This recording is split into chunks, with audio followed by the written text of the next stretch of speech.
Number 1 पढ़ा था। उसकी रिक्वायरमेंट्स पढ़ते हैं अभी, लेकिन आप पहले क्वेश्चन रिवाइज कर लेंगे। एक नज़र क्वेश्चन नंबर 1 जो कल पढ़ रहे थे हम, उसको दोबारा देखेंगे। जी ऑनेस्ट फ्रेंड्स, आवाज़ ठीक है?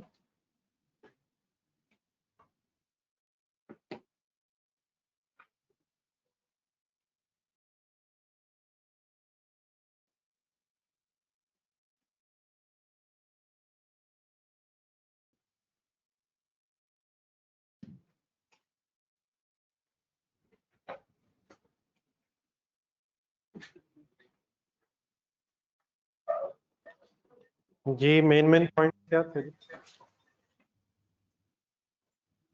Cash price of the machine क्या है?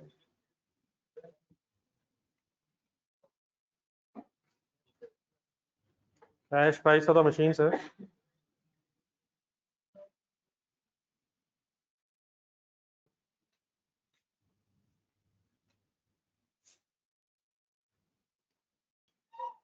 प्राइस ऑफ करना जरा से इधर करते हैं।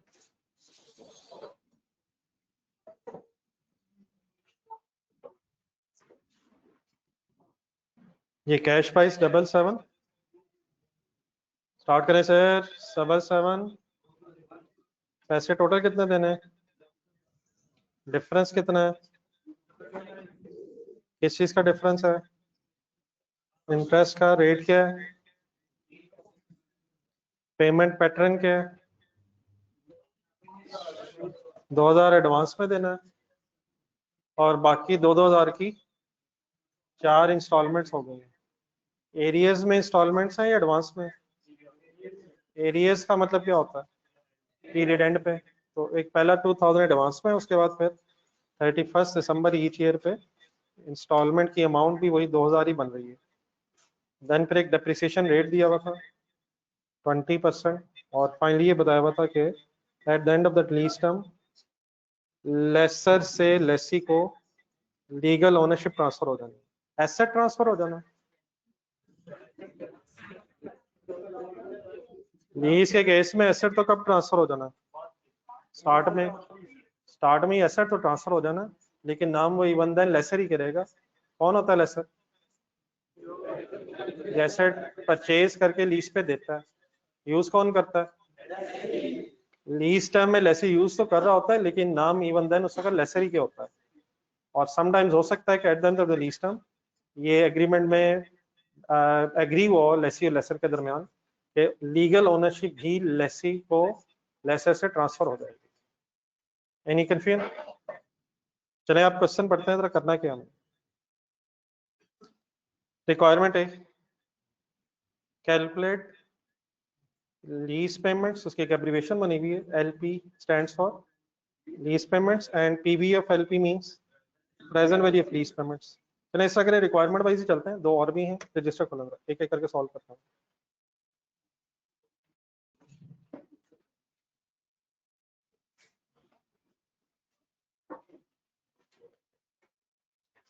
छोटी छोटी चीजें ही फाइनली आहिस्ता आहिस्ता बढ़ते बढ़ते बहुत डिटेल में बात चली जाती है। तो हर चीज को काइंडली सीरियस लें और वर्किंग करें। कैलकुलेटर की जरूरत पड़ेगी, कैलकुलेटर से निकालें।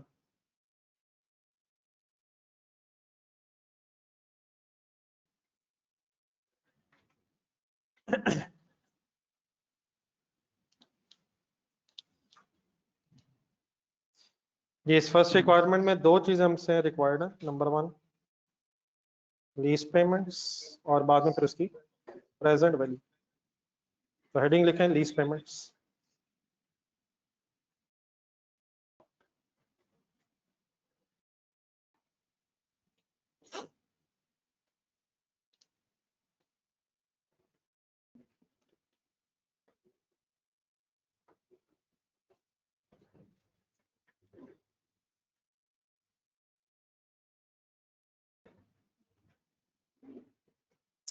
लीज पेमेंट की एक छोटी सी डेफिनेशन भी सुन भी लें, लिख भी लें। लीज पेमेंट्स का मतलब सिंपली होता है payments over the lease term.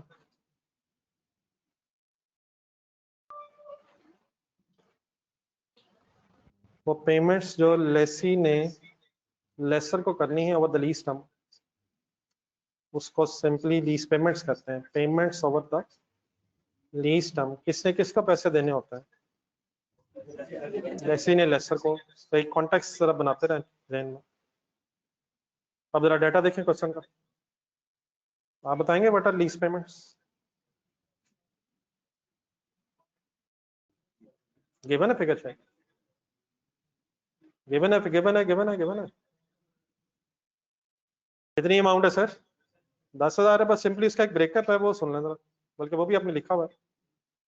2,000 initially down payment के तौर पे, और बाद में 2,000 की 4 इंस्टॉलमेंट्स हैं, तो वही 10,000 लीज पेमेंट्स हैं।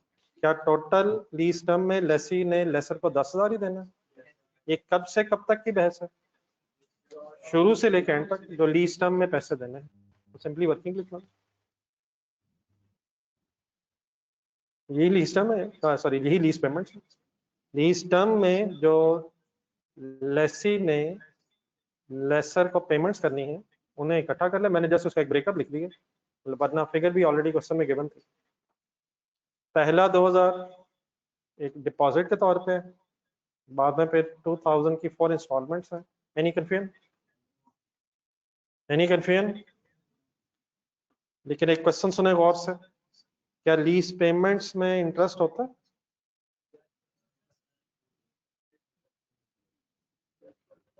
क्या लीज पेमेंट में इंटरेस्ट है सर? डेफिनेटली प्रिंसिपल भी है, लेकिन इसी के अंदर 2290 है, तो लीज पेमेंट्स में इंटरेस्ट होता है। सेकेंडली हमने इसी रिक्वायरमेंट में क्या कैलकुलेट करना है? नेक्स्ट हेडिंग लिखें, present value of lease payments. अब ये जो लीज पेमेंट्स हमने लिखी हैं, इनकी आपसे प्रेजेंट वैल्यू कैलकुलेट करवा रहा है, आपसे प्रेजेंट वैल्यू कैलकुलेट करवाना चाह रहा है। 1 पेजेस है, किसी के साथ फिलहाल होता है ना, वक्ती तौर पे किसके साथ होता है?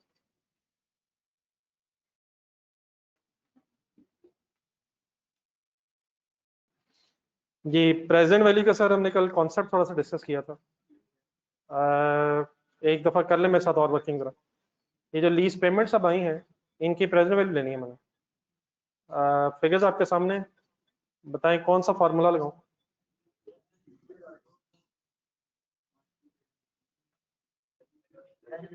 और डिस्काउंटिंग 10,000 को डिस्काउंटिंग का फार्मूला लगा लें।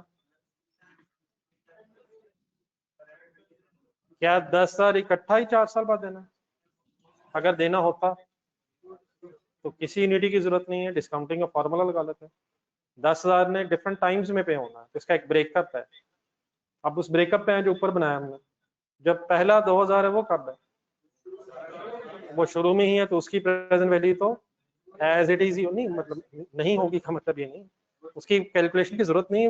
वो 2,000 as it is present value भी है। लेकिन जो बाकी 2,000 है, कितने और 2,000 है?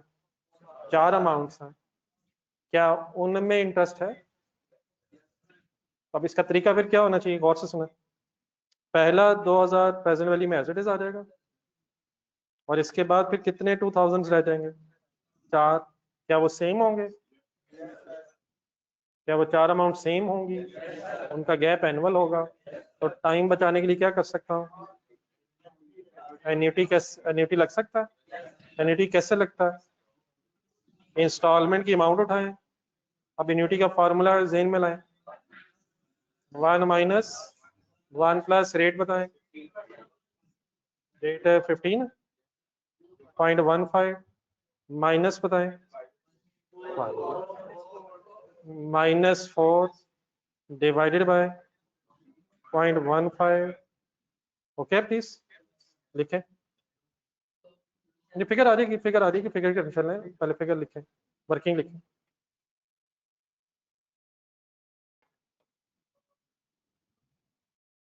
फर्स्ट 2,000 एज इट इज क्यों लिख दिया मैंने? वो आज ही है, वो ऑलरेडी प्रेजेंट वैल्यू है। जो अगली रिमेनिंग 4 अमाउंट्स हैं वो क्योंकि सेम ही है, और एक से ज्यादा है, सेम है, तो उनको हम एन्युटी से भी सॉल्व कर सकते हैं। क्या डिस्काउंटिंग वैसे लग सकता है, लेकिन 4 दफा वर्किंग करनी पड़नी थी, -1 -2 -3 -4 करके। तो टाइम सेव किया जा सकता है by using the formula of NUT।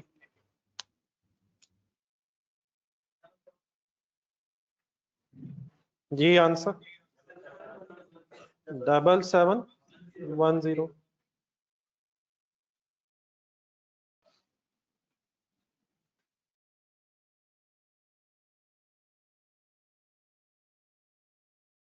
Ji any confusion in the working? Solve किया करें यार, सब लोग सॉल्व करें, बार बार इसी तरह की वर्किंग होनी है।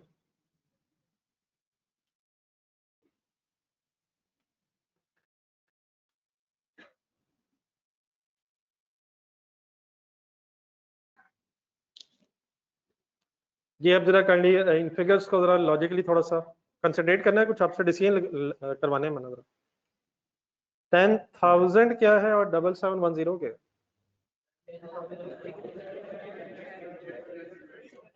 क्या लीज पेमेंट्स में इंटरेस्ट होता है? और प्रेजेंट वैल्यू लीज पेमेंट्स का मतलब क्या है? नहीं ये मतलब क्या है? ये तो आज की वैल्यू है। तो अब ये सारी 7710 आज की फिगर है, तो लीज पेमेंट्स और present value of lease payments में डिफरेंस क्यों है? लीज पेमेंट्स में क्या ऐसी चीज है जो present value of lease payments में अब नहीं है? इंटरेस्ट का डिफरेंस है। अब यही 7710, एक सेकंड अपना क्वेश्चन देखें, वहां भी फिगर थी 7710, एक सेकंड लाइन में कैश प्राइस के एंगल से भी फिगर दी हुई थी, वो भी आज की फिगर है, आज की फिगर है। ये एसेट असल में है कितने का?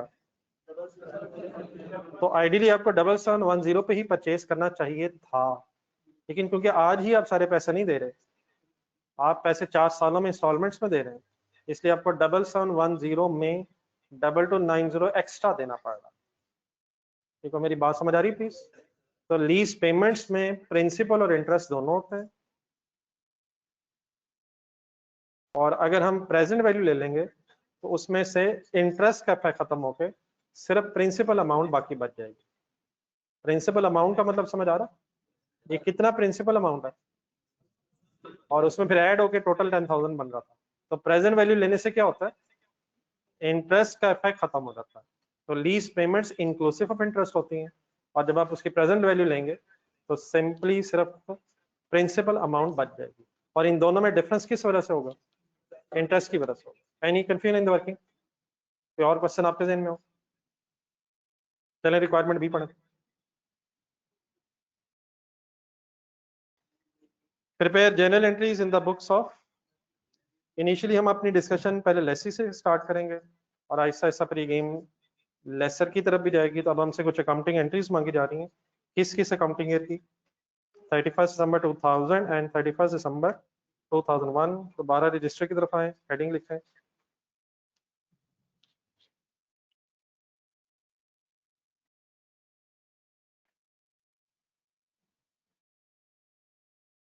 Journal entries for the year ended, पहले फर्स्ट ईयर एंड लिखें जरा। 31 December 2000 in the books of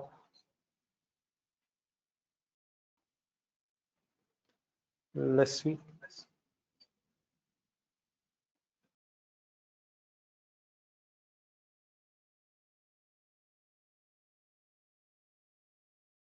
मेरे ख्याल है ये स्टार्ट में भी लोग हैं जिनके पास नोट्स नहीं, कल वाला जरा बता दो जरा, बीच में भी शायद है। ये दो इधर भी हैं। एक आंटी जरा थोड़ा सा हैंड रेस कर दीजिएगा, उससे जरा पता चल जाए। चले करवा लें जरा, फिर दे दो फिलहाल जितने हैं वो पहले, जो रह गए उनके लिए भी।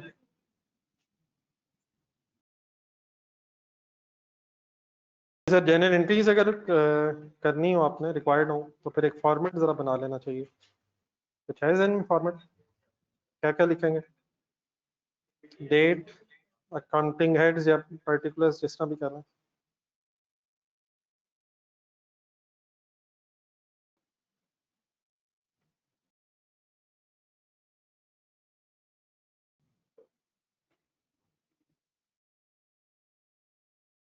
चलिए क्वेश्चन सामने रखें।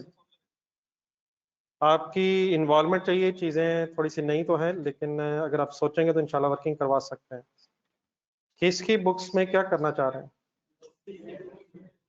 और फर्स्ट अकाउंटिंग एंड हो रहा है 31 दिसंबर 2000 पे। तो look at your question please.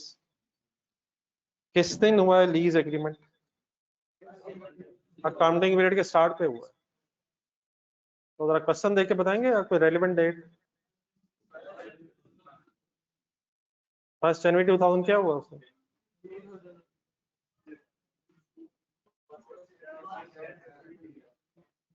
1 जनवरी 2000 पे ऐसा क्या हुआ जिसकी वजह से आप मुझे वहां रोकना चाह रहे हैं?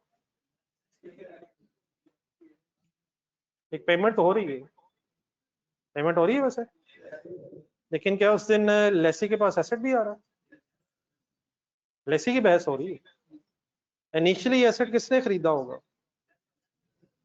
लेसर की बुक्स अगर हो फॉर एग्जांपल, तो वो क्या एंट्री कर रहा होगा उससे? मशीन डेबिट कैश क्रेडिट, उसके लिए तो ये मशीन अपनी है, लेकिन वो मशीन हैंडओवर हुई है लेसी को।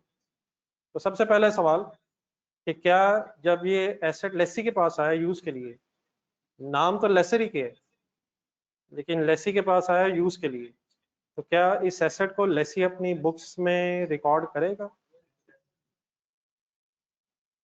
नहीं, एक सवाल है ये एसेट इनिशियली किसने परचेज किया? उसने एसेट डेबिट किया कैश क्रेडिट किया, मशीन डेबिट कैश क्रेडिट। कितने की ली होगी मशीन उसने?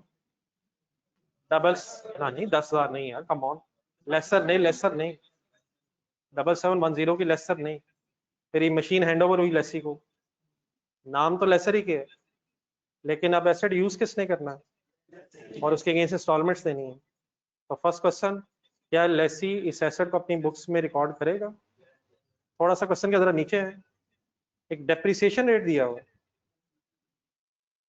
20% स्ट्रेट लाइन शायद। डेप्रिसिएशन किसे चार्ज करनी चाहिए? और लेसर को। यार एसेट जिसके नाम है उसको चार्ज करनी चाहिए। तो असल में यहाँ एक कॉन्फ्लिक्ट आ रहा है कि लीगली तो लेसर ओनर है, लेकिन फैक्चुअली लेसी एसेट को यूज करके बेनिफिट्स ले रहा है। नॉर्मली ये नहीं होता है, नॉर्मली एसेट वही यूज कर रहा होता है जिसके एसेट नाम होता है। सही कह रहा हूँ? एसेट खरीदा, उसे यूज किया, नाम भी है, इस्तेमाल भी हो रहा है, लेकिन यहाँ लेसर के नाम एसेट है, लेकिन यूज लेसी कर रहा है। तो यहाँ पे पहला क्वेश्चन, क्या एसेट अब लेसी की बुक्स में डेबिट होना चाहिए और अकॉर्डिंगली फिर लेसी डेप्रिशिएट करे, या लेसर एसेट ही की बुक्स में रहना चाहिए और लेसर ही उसे डेप्रिशिएट करे? नहीं, यहाँ एक मतलब एक डिफरेंस आ रहा है। एसेट लेसर के नाम है, लेकिन उसे यूज लेसी कर रहा है। ये मेरी बात समझ आती है यहाँ तक? नॉर्मल ऐसे नहीं होता, कैसे होता है? जिसका एसेट होता है वही इस्तेमाल करता है।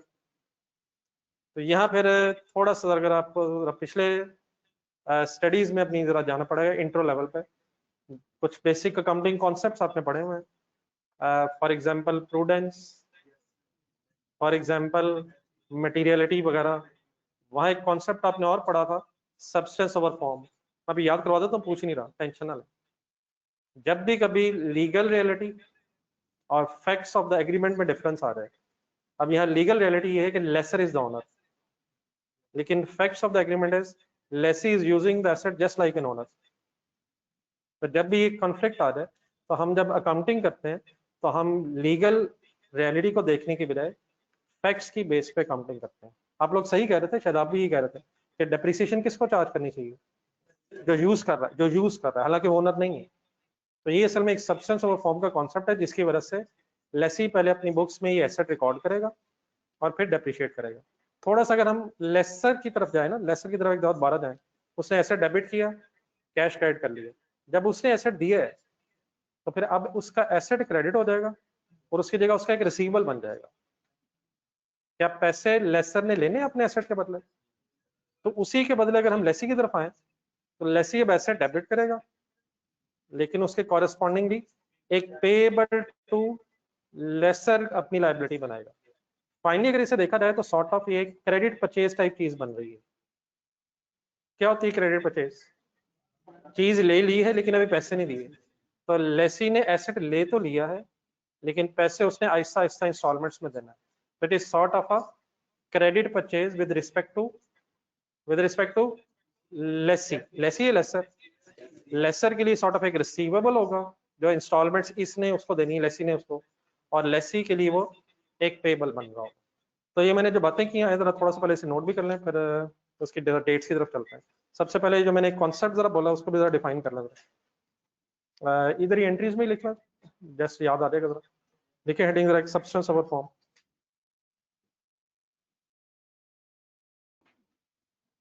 ये लेसी लेसर तो याद है ना कौन होता है? हम जो काउंटिंग करने लगे हैं वो एक application of substance over form के कॉन्सेप्ट की है, तो मेरे ख्याल उसको भी जरा डिफाइन कर लें, बहुत पुरानी बात होगी, अब इस वक्त ज़हन में शायद ना हो। वेन एवर, ये उसी तरह जिससे मटीरियलिटी, प्रूडेंस, मैचिंग वगैरह कॉन्सेप्ट्स हैं। तो whenever there is a conflict between legal reality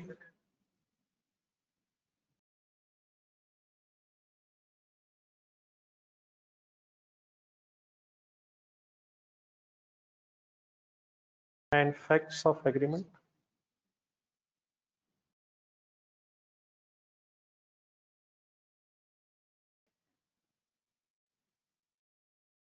Then accounting entries are made.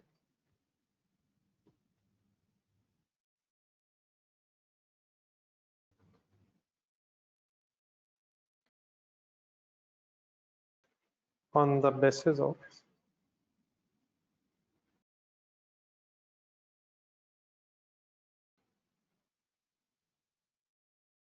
facts of agreement.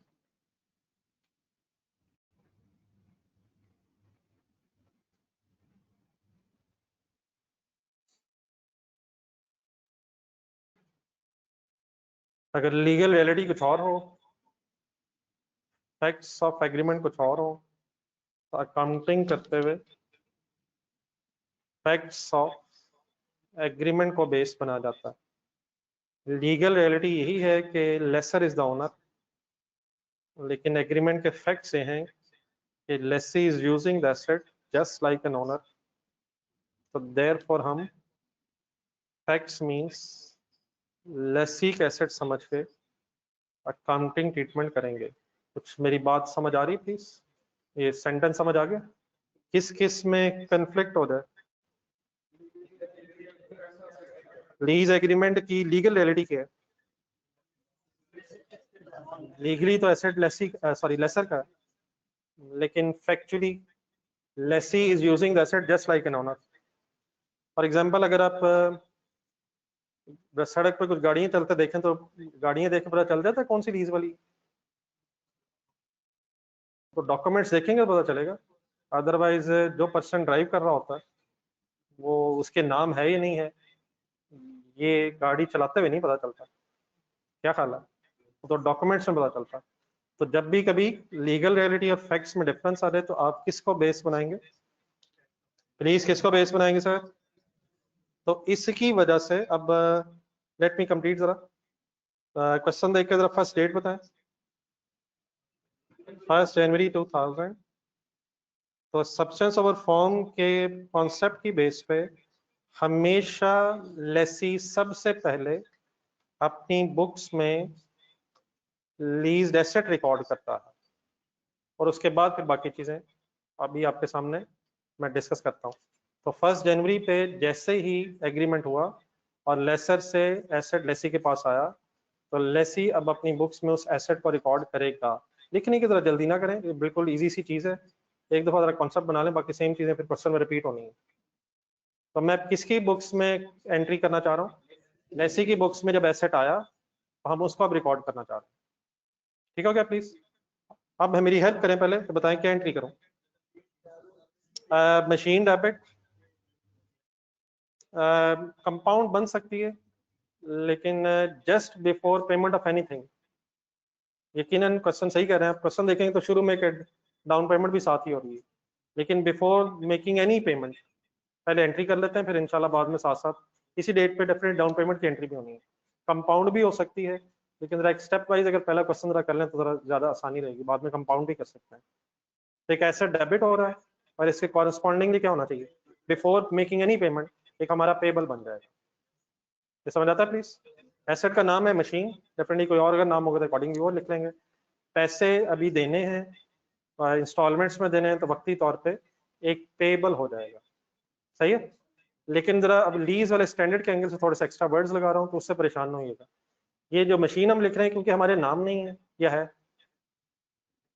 हमारे मीन्स अभी लेसी के नाम नहीं है, इसलिए मशीन एज इट इज लिखने की बजाय इसके साथ वर्ड्स लिखे जाते हैं। Right of use machine, machine को यूज करने का एक राइट हमने खरीदा है। किससे खरीदा है? ये वर्ड्स कब होंगे? जब लीज है, लीज एसेट है। और अगर अपना एसेट है तो सिंपली मशीन है, लेकिन क्योंकि अपने नाम एसेट नहीं है, लीज एसेट है, इसलिए कुछ extra words right of use. Machine है तो मशीन है, व्हीकल है तो व्हीकल है, जो भी एसेट होगा उसके साथ राइट ऑफ यूज का एक वर्ड आ जाएगा। राइट ऑफ यूज के वर्ड से परेशानी तो नहीं हो जाएगी। देन इसके अगेंस्ट पेबल टू लेसर है या लेसी है, payable to lessor. Payable to lessor के लिए लेसी वर्ड यूज करता है, लीज लाइबिलिटी। अब ये पेबल टू लेसी है, लेकिन सॉरी पेबल टू लेसर है, जिसे सिंपली लीज लाइबिलिटी भी कहा जा सकता है। टेंशन तो नहीं हो रही? सिंपली कौन से वर्ड्स हैं जिन्हें थोड़ा सा एक्सप्लेन कर रहा हूँ। एसेट डेबिट, पेबल क्रेडिट है, asset means right of use asset, और payable to lessor means lease liability credit. Definitely 2000 की पेमेंट भी है, ये मैं एंट्री एग्जैक्टली उस दिन कर रहा हूँ जिस दिन एसेट आया, बिफोर मेकिंग एनी पेमेंट, और उसकी भी फिर एंट्री इंशाल्लाह भी आपसे पूछता हूँ। यहाँ तक आप लिख लें, इसके बाद फिर जो अमाउंट है उसका भी डिसीजन आपने मुझसे करवाना, बल्कि आपने सॉरी मुझे करवाना। सबसे पहले ये मुझे बता दें मेरे इन वर्ड्स में अगर कोई कंफ्यूजन है। सिंपली एसेट डेबिट है, पेबल क्रेडिट है, लेकिन लीज के स्टैंडर्ड की वजह से कुछ एक्स्ट्रा वर्ड्स यूज हो रहे हैं। What is the meaning lease liability credit? Payable to lessor credit. Any confusion?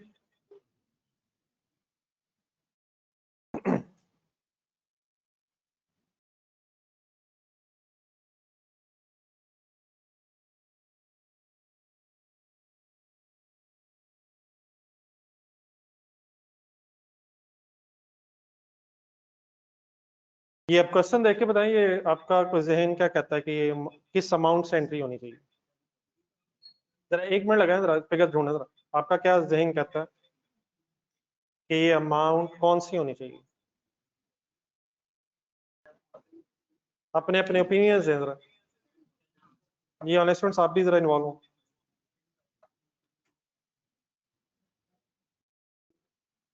Sir अच्छा, वो जरा नोट्स दे दें जो आपने कॉपी करवाए। जिनके पास नोट्स नहीं थे कल जरा एक दफा दोबारा बताइएगा, कि आगे से शुरू कर दूंगा।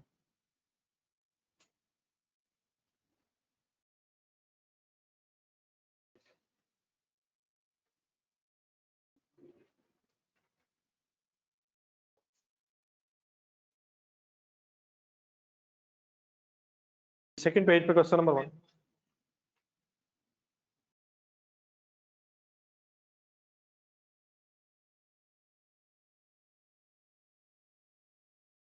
ये बड़ा पेमेंट की भी एंट्री करते हैं बिफोर मेकिंग एनी पेमेंट, उसके बाद फिर जो पेमेंट हुई है उसकी बात मैं करता हूँ।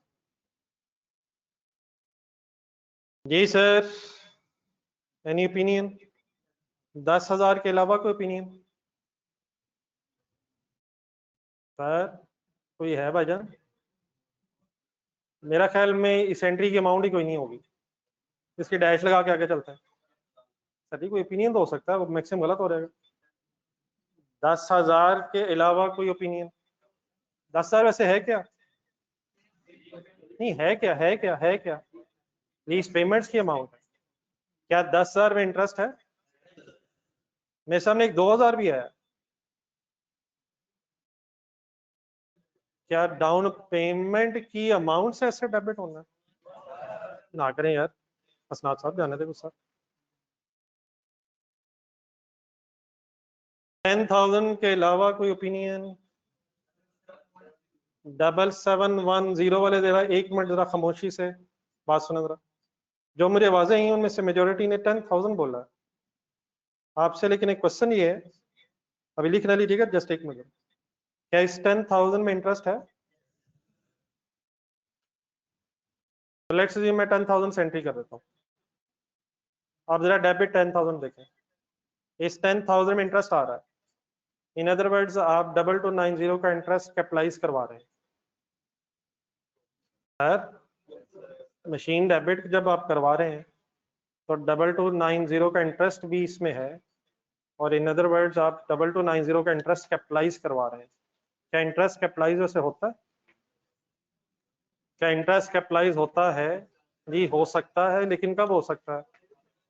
IAS 23 की बात हो रही है, जब क्वालिफाइंग एसेट हो। क्वालिफाइंग एसेट कब होता है?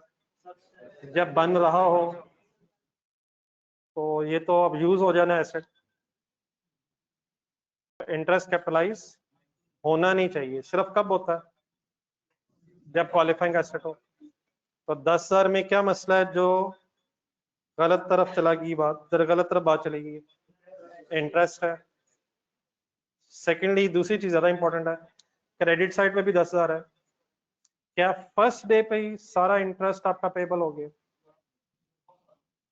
अगर हम इस तरह 10,000 कर दें लीज लायबिलिटी क्रेडिट, तो हम ये कहना चाह रहे हैं 1 जनवरी पे ही सारा प्रिंसिपल भी और सारा इंटरेस्ट भी पेबल हो गया। इंटरेस्ट पेबल होता है लेकिन टाइम बेसिस पे होता है, जैसे जैसे टाइम गुजरता है साथ साथ फिर इंटरेस्ट अगर पे ना किया हो तब वो लायबिलिटी बनता है।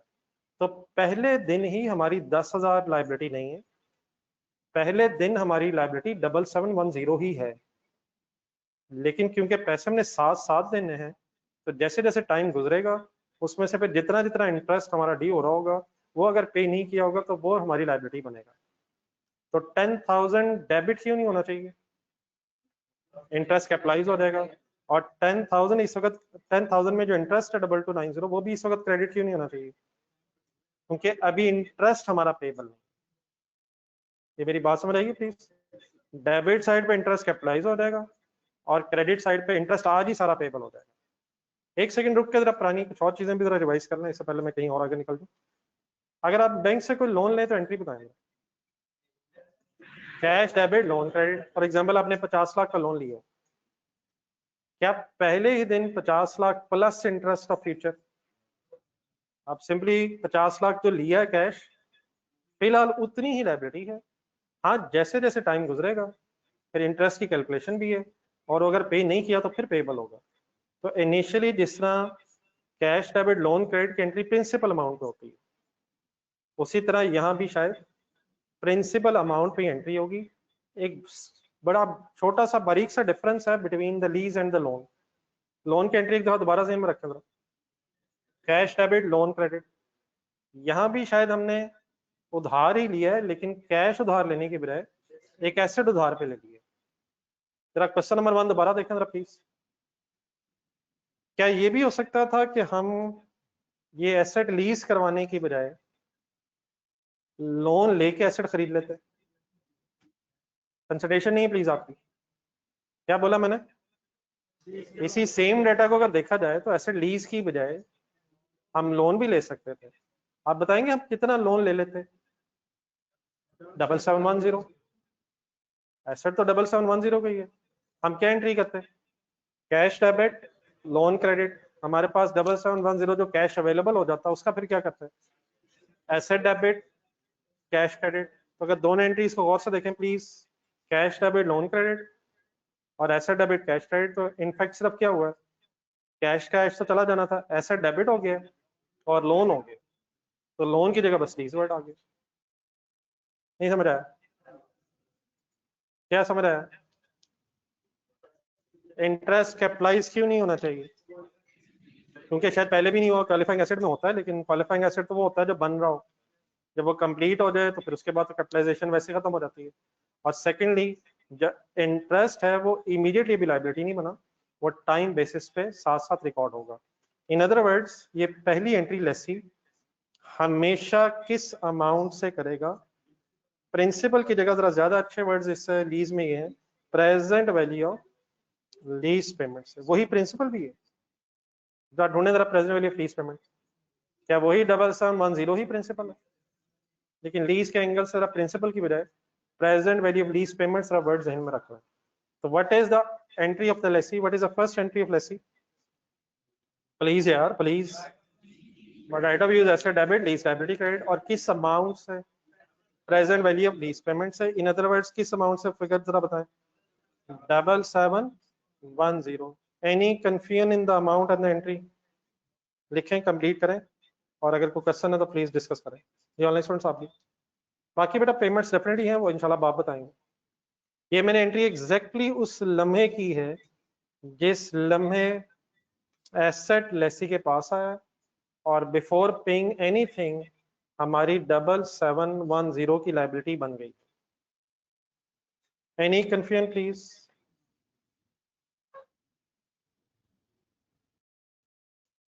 ये नीचे काइंडली जरा नोट कर लीजिएगा, ये एंट्री हमेशा मुझे क्या याद करवाया करेंगे आप?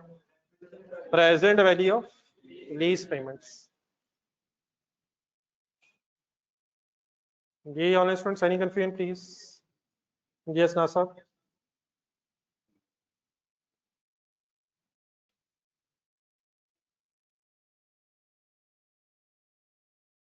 ये चलो आगे, नेक्स्ट डेट बताएं जी आप, बनाए बताएं please. Same date, definitely same date है। जिसका भी आप कह रहे थे कंपाउंड भी हो सकता है, वो मैं पहले अलग सोच रहा था, फिर मैं इकट्ठा भी बता देता हूँ। अभी सेम डेट पे क्या हुआ है? डाउन पेमेंट कितने से हो रही है? कैश तो 2000 से क्रेडिट होगा, पैसे देने हमने, लेसी हम जी। डेबिट क्या होगा? क्या पैसे देने से एसेट और बढ़ जाएगा? एसेट कम हो जाएगा।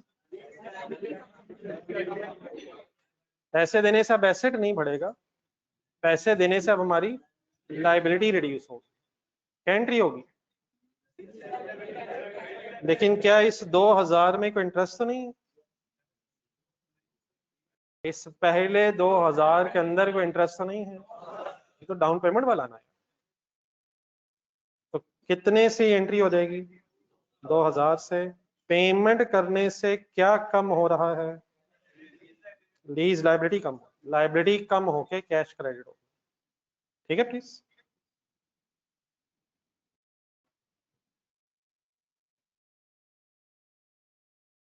ये ऑनलाइन स्टूडेंट्स ओके प्लीज?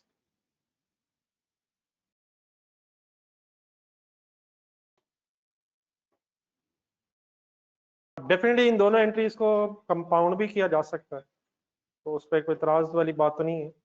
लेकिन अगर अलग अलग जहन में रख लेंगे तो वो जरा, पहली बात प्रेजेंट वैल्यू लीज पेमेंट की जरा जहन में रह जाएगी।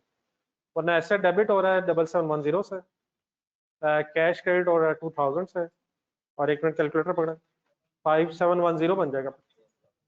लेकिन फर्स्ट एंट्री जरा अलग इसलिए जहन में रख लें कि प्रेजेंट वैल्यू लीज पेमेंट वाले वर्ड जरा जहन में आ जाए, तो बाकी अगर कंपाउंड कर लें तो वो गलत नहीं है जी। Any confusion sir finally? चलें आगे चलें, क्वेश्चन देखें। फर्स्ट ईयर एंड आप जहन लगाते रहे अपना। 31 दिसंबर 2000 है, कोई और एंट्री? किस डेट पे? ये ईयर एंड पे है जी। डिप्रिसिएशन चलें कर लें पहले, फिर आता हूँ मैं उस पर। इस दिन वैसे दो काम होने हैं, एक तो साल गुजर गया एसेट को, डिप्रिसिएशन है, फिर एक सेकंड इंस्टॉलमेंट भी है।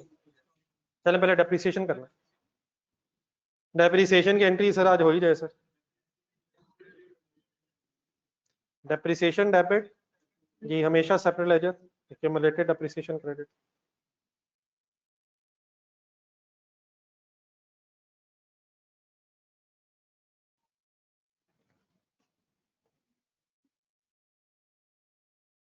वर्किंग करवाएं।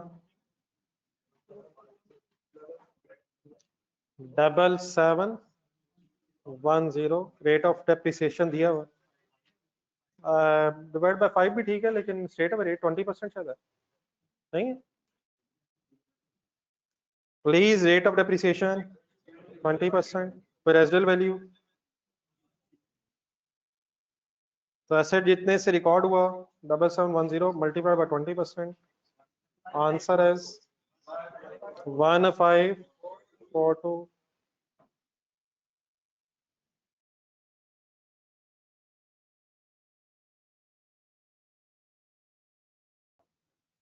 Any issue please?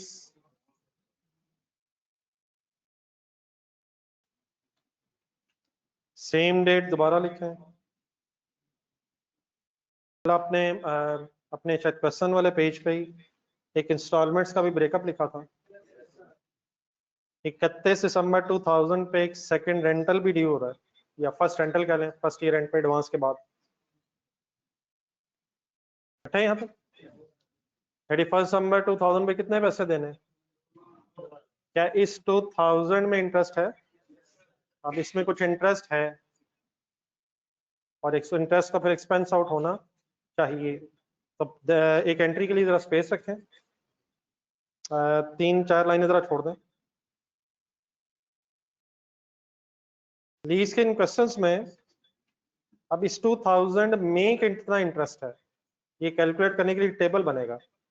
या चले पहले ये सोचना इस 2000 पे इंटरेस्ट देना है, पे इंटरेस्ट देना है, या इसमें इंटरेस्ट है? तो इंटरेस्ट वैसे किस पे कैलकुलेट होता है? तो ये कुछ सारा वर्ड्स भी अभी रिवाइज करने हमने। इस 2000 में कुछ इंटरेस्ट भी होगा और कुछ प्रिंसिपल भी है, तो इसमें इंटरेस्ट कितना है, इसमें प्रिंसिपल कितना है, इसको सेग्रीगेट करने के लिए एक टेबल बनाया जाता है। एंट्री के लिए 3-4 लाइनें छोड़ के जरा एक जगह ढूंढने, एक टेबल का नाम लिखें, एक वर्किंग है उसका नाम है finance charge allocation table.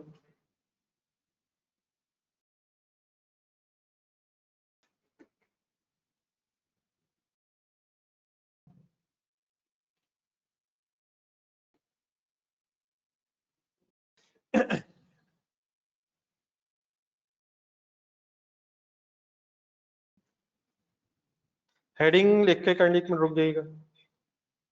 Finance charge का यहाँ मतलब वही इंटरेस्ट है, इंटरेस्ट एलोकेशन टेबल। करना क्या चाह रहे हैं हम, बस हेडिंग लिख के रुक जाएगा। इससे वर्किंग का मकसद है तो सेग्रीगेट, ये बाद में लिखेगा आप लोग, मुझे थोड़ा सा समझा लेना। To segregate principal and interest from instalments. Instalments के अंदर कितना प्रिंसिपल है, कितना इंटरेस्ट है, ये अलग करने के लिए टेबल बनाया जा रहा है। और मुझे जरा 1-2 लाइनें आप सॉल्व करा दें, उसके बाद फिर आप खुद कीजिएगा। इसमें कुछ कॉलम्स बन जाएंगे। सबसे पहले डेट, फिर रेंटल वर्ड लिख लें या इंस्टॉलमेंट्स वर्ड लिख लें, इंटरचेंजेबली यूज कर सकते हैं words. Principal, interest and balance.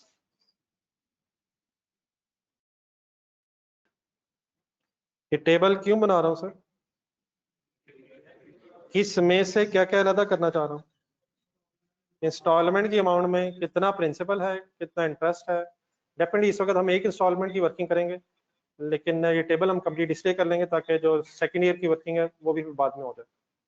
तो ये टेबल बनाते हुए कुछ तरह चीजें पहले गौर से सुनना, फिर ये बार बार क्वेश्चन में अपने इंडिविजुअली बनाना होगा। ये टेबल हमेशा स्टार्ट करेंगे आप लीज एग्रीमेंट की डेट से। तो जरा क्वेश्चन एक मिनट सामने रखा, what is the lease agreement date? ये अकाउंटिंग पीरियड के स्टार्ट से टेबल नहीं बनना, ये एग्रीमेंट की डेट से शुरू होना है। हाँ, इस वक्त जो हमारा क्वेश्चन है उसमें अकाउंटिंग ईयर के स्टार्ट पे ही एग्रीमेंट की डेट भी हो गई है, वरना what is the starting date? Date of agreement. Before paying any amount कितना बैलेंस देना है ढूंढ के बताएं कहीं। इस दिन कुछ भी देने से पहले कितने पैसे देने थे? 7710 या 10,000? इस दिन 7710 का बैलेंस था, वो तो वक्त के साथ साथ इंटरेस्ट वगैरह भी आना है। फिर क्या इसी दिन 2000 रुपीज रेंटल के तौर पे, एडवांस के तौर पे दे दिए? क्या उसमें कोई इंटरेस्ट है? अगर इंटरेस्ट नहीं है तो वो सारा का सारा क्या है? प्रिंसिपल। और ये प्रिंसिपल अमाउंट 7710 में से 2000 पे होने के बाद कैलकुलेटर पकड़े, 5710 रिमेनिंग बैलेंस रह गया है। यहाँ तक कोई समझ आई क्या किया मैंने? देन तरीका ये होता है टेबल बनाने का कि आपने क्वेश्चन में एग्रीमेंट की डेट्स के एंगल से आगे चलते जाना है। सेकंड, फिर पेमेंट हमारी है ईयर एंड पे, वो भी 2000 ही है। ऐसे ही है, लेकिन क्या इस पे इंटरेस्ट है, सॉरी इस में इंटरेस्ट है। अब एक सेकंड जरा टेबल जरा देखें और सर, रेट ऑफ इंटरेस्ट जरा ढूंढ लें जरा। Rate of interest is I think 15%। Instalment पे इंटरेस्ट नहीं देना होता है, आउटस्टैंडिंग बैलेंस पे इंटरेस्ट कैलकुलेट होता है। इंस्टॉलमेंट में इंटरेस्ट तो है, लेकिन वो कैलकुलेट 2000 पे नहीं होगा। वंस अगेन थोड़ा सा रिवाइज कर लें जरा। अगर कभी भी आपने बैंक से लोन लिया हो, 50 लाख लोन लिए, तो इंटरेस्ट 50 लाख पे कैलकुलेट करेंगे, लेकिन उस 50 लाख में से अगर 10 लाख वापस कर दिए, तो 10 लाख पे अब इंटरेस्ट कैलकुलेट नहीं होगा, रिमेनिंग 40 लाख पे। फिर 40 लाख में से अगर 5 लाख दे दिए, फिर 35 पे। इन अदर वर्ड्स आउटस्टैंडिंग बैलेंस ढूंढना होता है। तो अब जरा थोड़ी सी डेट्स जरा फर्स्ट कॉलम और लास्ट के साथ बैलेंस के साथ रिलेट करें जरा। 1 जनवरी को हमारा balance after the payment of first 2000 5710 हो गया था। फिर 5710 में फर्दर चेंज आना है साल बाद जाके।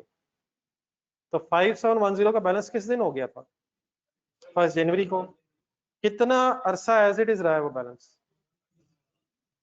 उसमें दोबारा जाके चेंज अब 31 दिसंबर पूरा साल बाद आएगी जब पेमेंट होगी। तो 5710 पूरे साल का आउटस्टैंडिंग बैलेंस है। मेरा तो ख्याल है 7710 पूरे साल का आउटस्टैंडिंग बैलेंस है। अगर फॉर एग्जांपल डाउन पेमेंट कुछ भी ना हुई होती, तो 7710 पूरा साल आउटस्टैंडिंग रहा होता, अकॉर्डिंगली उस पर पूरे साल का इंटरेस्ट आता। लेकिन क्योंकि पहले दिन हमने 2000 दे दिया, तो 5710 बैलेंस रह गया था, फिर पूरा साल अनचेंज वो बैलेंस रहा। तो इंटरेस्ट कैलकुलेट होता outstanding balance multiplied by rate और देन टाइम पीरियड। कुछ याद आ जाएगा? तो what is outstanding balance of this year? Calculator एक मिनट पकड़े। 5710 क्लियर है सबको? ये बताएं कब से कब तक आउटस्टैंडिंग रहा है? 1 जनवरी से लेके 31 दिसंबर तक। तो इस पे पूरे साल का इंटरेस्ट आएगा at the rate of 15%। Calculate करना रहा। अच्छा, round up please wherever is necessary. 857 अब गौर से जरा बोर्ड पे देखें। 857 मैंने इंटरेस्ट के कॉलम में लिख दिया, ठीक है। अब 2000 की अमाउंट होने जरा सेकंड कॉलम में। ये 2000 हम एक साल बाद दे रहे हैं, तो इसमें इंटरेस्ट कितना होगा? तो बैलेंसिंग फिगर जरा सॉल्व करें। इन दोनों में डिफरेंस 1143, फिर प्रिंसिपल होगा 2000 में इंटरेस्ट अगर 847 है, तो बैलेंसिंग अमाउंट समझ आ गई कैसे सॉल्व हुई है? तो ये प्रिंसिपल और इंटरेस्ट का ब्रेकअप हो गया फर्स्ट इंस्टॉलमेंट में। यहाँ तक ओके प्लीज? एक नेक्स्ट स्टेप करवाएं last. Just minute just minute just minute. 5710 का हमारा प्रिंसिपल साल के शुरू में रह गया था। इस 5710 में काइंडली सोच के बताना इंटरेस्ट था, ना करो प्लीज। 7710 में इंटरेस्ट है, ये प्रिंसिपल अमाउंट चल रही है। तो 5710 में से 2000 माइनस करूं, रिमेनिंग प्रिंसिपल निकालने के लिए 1143। तो और remaining balance minus payment of principal is equal to remaining principal at the end of the year 4567। किसी को वर्किंग समझ आ रही मेरी? इंटरेस्ट की अमाउंट आउटस्टैंडिंग बैलेंस पे सॉल्व हुई, इंटरेस्ट और रेंटल की अमाउंट का डिफरेंस प्रिंसिपल आ गया, और 5710 minus the principal repayment is equal to remaining principal amount. अगर एक लाइन और करवा दें तो इंशाल्लाह ज्यादा बेहतर समझ आ जाएगा। तो इस टेबल को भी आप खुद कंप्लीट करवाइएगा। मुझे नेक्स्ट जरा डेट बताएं। 2001 कितने पैसे जी? अब 2001 का आउटस्टैंडिंग बैलेंस कौन सा है? 4567 इंटू 15%, राउंड ऑफ 685 ओके है। प्रिंसिपल कितना होगा इस 2000 में? 2000 माइनस 685 1315, ठीक है चलेगा जी। रिमेनिंग प्रिंसिपल कैसे निकालूं? 4567 माइनस 1315 इज इक्वल टू 3252 तक बात क्लियर हो जाएगी सर। अब यहाँ तक आप लिख लें, जरा खुला खुला रखिएगा, एक एक दो दो लाइन अगर छोड़नी पड़ जाए वर्किंग साथ एक्सप्लेन करना।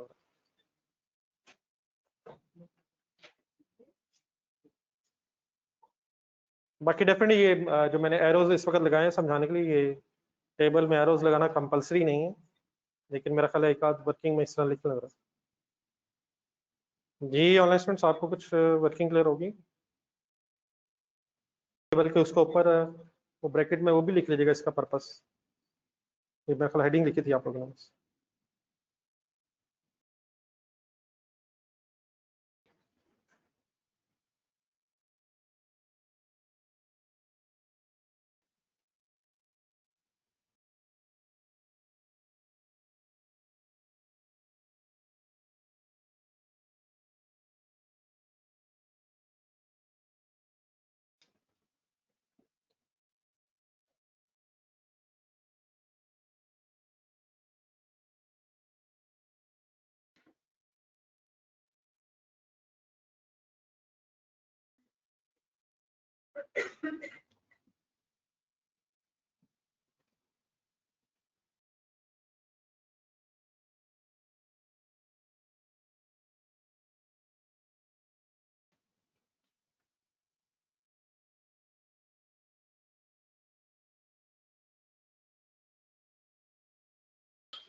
जी any confusion in the working?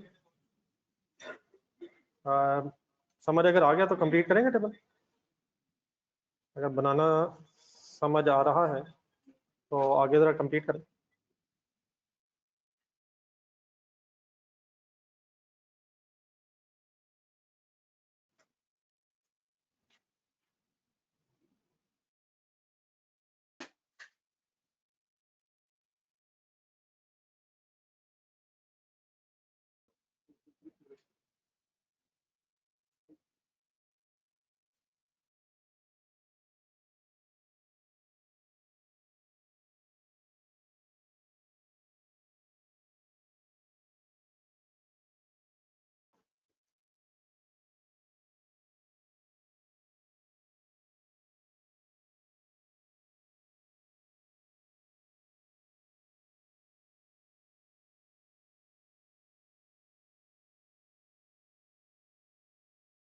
Ji cost में से रेजिडुअल वैल्यू माइनस करके रेट लगा देंगे।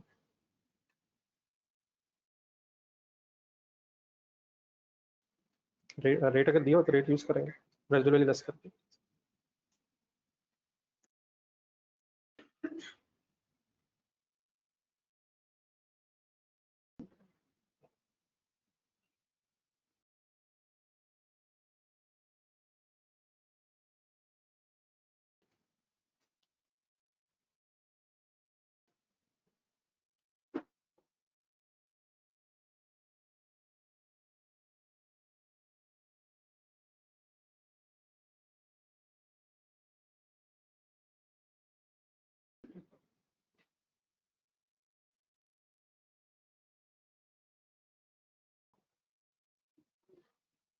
जी हो गया कंप्लीट।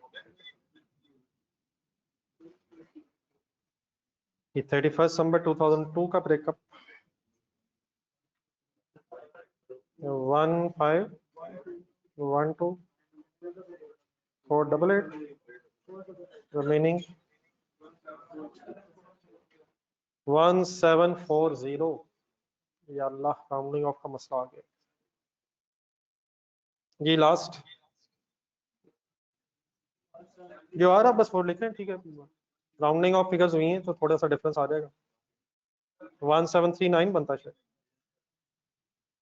261 डिफरेंस नहीं। अब फिगर्स राउंड ऑफ होने की वजह से जो एक आ रहा है बस इसे लिख देते हैं। क्या इसे आना जीरो चाहिए था वैसे? उसकी क्या रीजन है? नहीं राउंडिंग ऑफ बाद में है।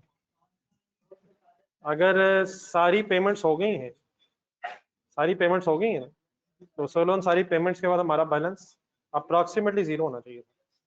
तो जस्ट बिकॉज के हम फिगर्स लिखते हुए कुछ राउंड ऑफ कर रहे हैं तो उसकी वजह से हमारा अप्रॉक्सीमेटली जीरो आया, एग्जैक्टली जीरो नहीं आया। तो इसमें कोई परेशानी वाली बात होपफुली बिल्कुल नहीं है। Examiner is hopefully not a exam hall, बल्कि जहन बनाए वहाँ कभी ये जहन में भी आती हैं बातें राउंड ऑफ। बस यहाँ भी टाइम वेस्ट ना करें यार। असूलन एंड में बैलेंस जीरो क्यों होना चाहिए ये पता होना चाहिए। सारी पेमेंट्स के बाद हमारी लाइबिलिटी खत्म हो जानी चाहिए, लेकिन बहरहाल अगर वो डिफरेंस आ रहा है तो उसे जीरो जानबूझ के करने की बिल्कुल कोई जरूरत नहीं है। जी टेबल बना लिया करेंगे अब। क्या मकसद है इस टेबल का? जो रेंटल्स की अमाउंट्स थी उसे हमने प्रिंसिपल और इंटरेस्ट में अब सेग्रीगेट कर लिया। अब इस टेबल से पीछे हमने एक डेट लिखी थी जिसकी एंट्री भी मिसिंग है।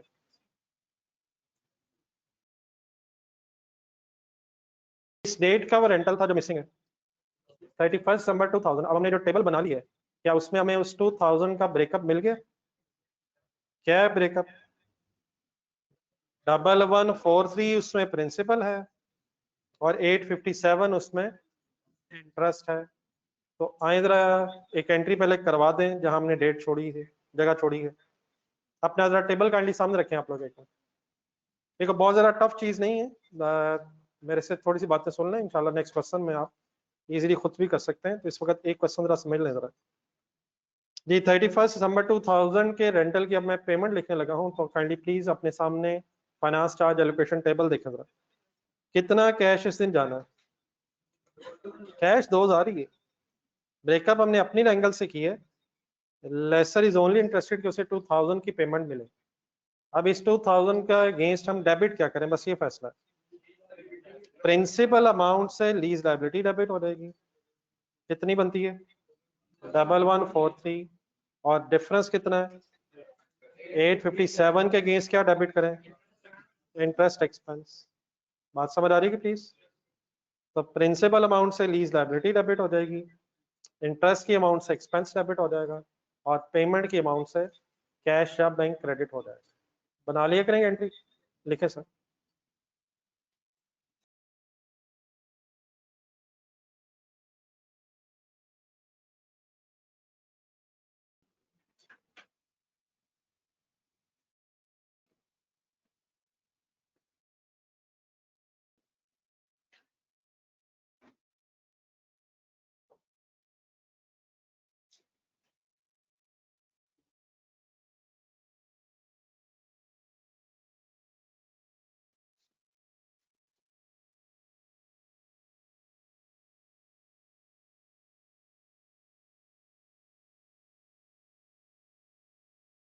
Any confusion, sir?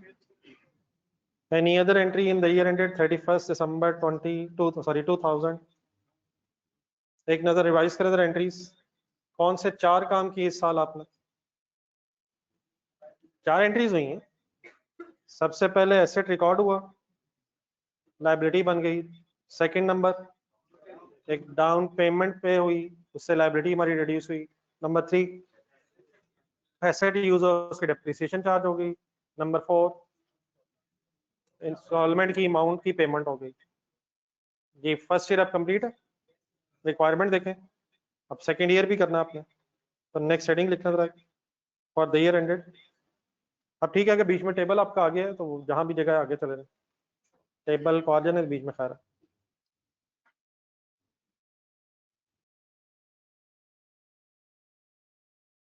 For the year ended 31 दिसंबर 2001।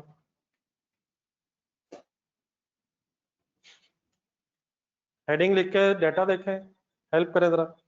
आपका क्या जहन कहता है इस साल कोई एंट्रीज होनी चाहिए? कौन कौन सी यार? एसेट भी तो रिकॉर्ड होगा यार, एसेट रिकॉर्डेड है, लाइबिलिटी बनी हुई है, सिर्फ दो एंट्रीज होनी है, इंडिविजुअली करें जरा। डेप्रिसिएशन चार्ज होगी और सेकंड रेंटल की पेमेंट रिकॉर्ड होगी।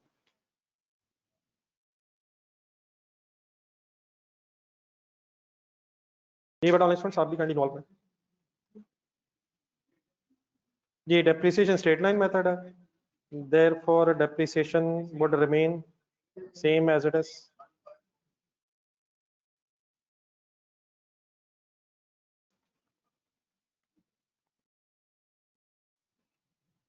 जी 1542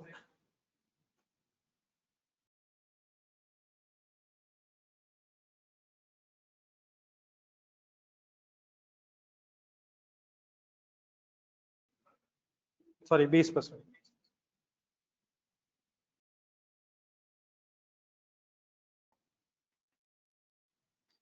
टेबल देख के रेंटल भी रिकॉर्ड करें।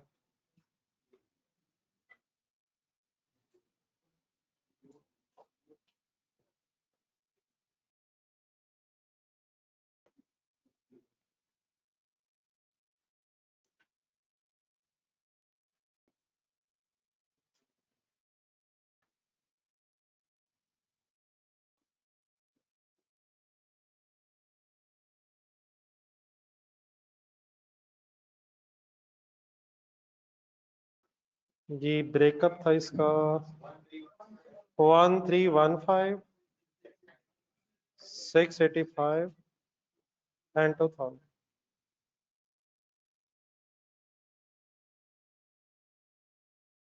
Any confusion?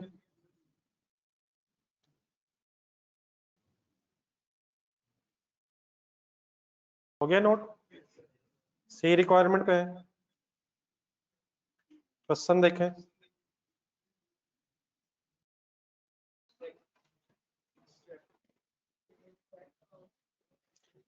कोई लिखते नहीं प्लीज एंट्रीज लास्ट लाइन्स तक, ओके जी प्लीज।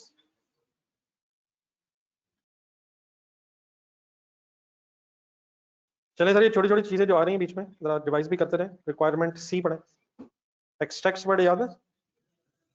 आगे पढ़े किस किस के एक्सट्रैक्ट्स बनाने हैं। स्टेटमेंट ऑफ फाइनेंशियल पोजीशन और statement of comprehensive income year and 31 दिसंबर 2001 है। एंड के वर्ड्स अंडरलाइन करें, इंक्लूडिंग 2001 है। कंपैरेटिव भी मांगा हुआ, तो 2001 रिक्वायर्ड है, इंक्लूडिंग कंपैरेटिव। 1 एंड 2000 दोनों एक्सप्लेन करेंगे। कौन सा ईयर एंड मांगा हुआ है? 2001। इंक्लूडिंग कंपैरेटिव का मतलब साथ 2000 भी डिस्क्लोज करेंगे।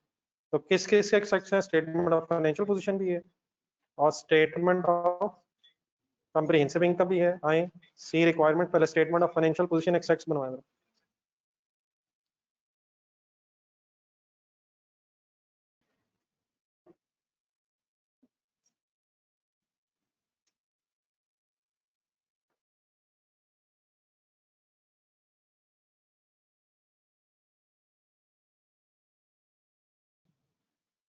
एज ऑन 31 दिसंबर, बताएं क्या आएगा? 2001 और फिर 1 के साथ साथ 2000 की फिगर्स भी प्रेजेंट होंगी। ये तो क्लियर है ना यार? तो कंफ्यूजन तो नहीं प्लीज। एज ऑन या for the year? Statement of financial position please.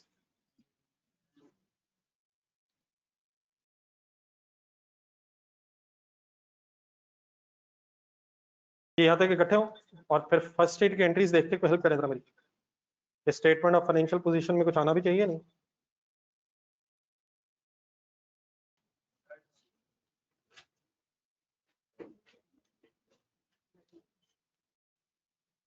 फिर राइट ऑफ यूज एसेट हमारी बुक्स में आना चाहिए।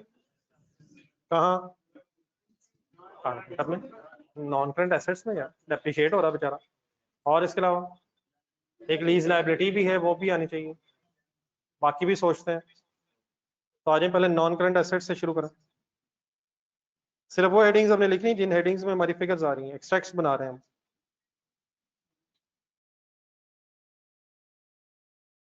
नॉन करंट एसेट्स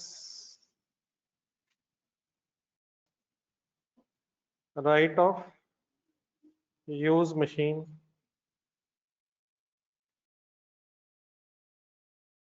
एक मिनट करवा दें, जरा लिखो, बताएं कितने कैसे लिखूं।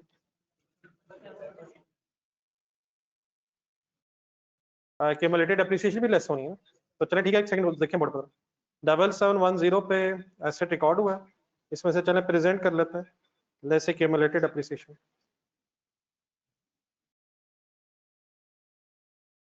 एप्रिसिएशन या क्यूमुलेटेड एप्रिसिएशन, तो पहले साल की बताएं कितनी।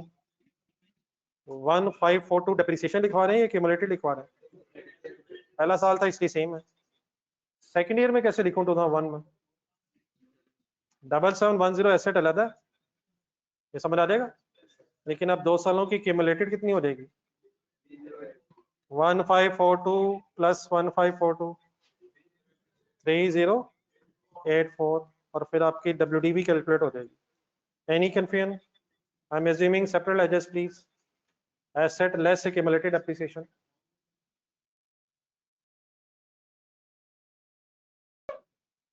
डाउन पेमेंट एसेट पे क्या इफेक्ट हुआ है, रेंटी से क्या? सर जी मैं पूछ रहा हूँ डाउन पेमेंट एसेट पे क्या इफेक्ट हुआ है? एसेट बढ़ा है, कम हुआ है, या लाइबिलिटी कम हुई है? देखें तो सही एंट्रीज को देखें, क्या एसेट 7710 पे अब है? एसेट डेप्रिसिएशन से कम होगा या पेमेंट से कम होगा?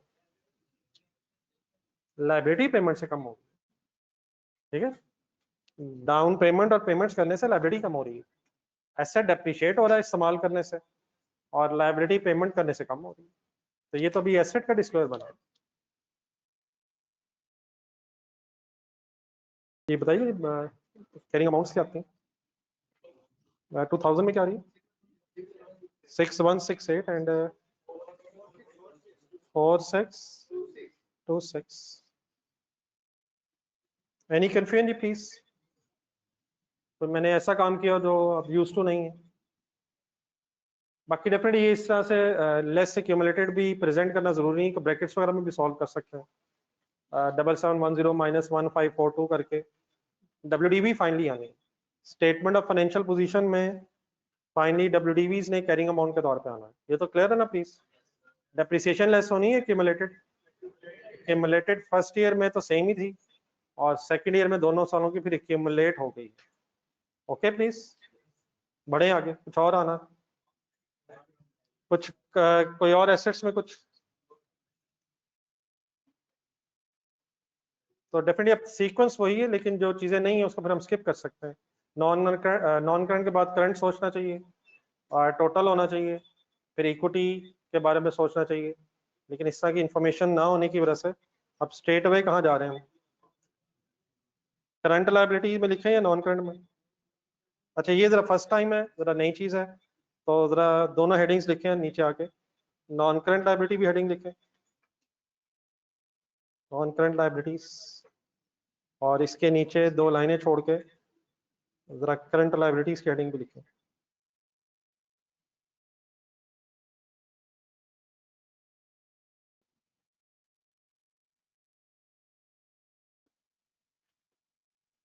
ये बड़ा कैश की अगर बात हो रही है तो ये तो ज्यादती वाली बात है। जब आप एक्सट्रैक्ट्स बना रहे होते हैं तो जिस स्टैंडर्ड के मुताबिक हो, बस उस स्टैंडर्ड के एंगल्स फिगर्स लिख रहे होते हैं। कैश की हमारे पास सारी इंफॉर्मेशन नहीं है, कैश का सिर्फ हमारे पास क्रेडिट है, ठीक है प्लीज। ये तो बहुत से एक्सट्रैक्ट्स आप लोग पहले भी बनाते रहे, तो कैश तो बेटा कभी भी नहीं लिखा, क्योंकि एक्सट्रैक्ट जब हम बना रहे होते हैं तो कैश की सिर्फ हमें कुछ इंफॉर्मेशन मिलती है, सारी इंफॉर्मेशन नहीं है, ठीक है प्लीज। कुछ याद आगे?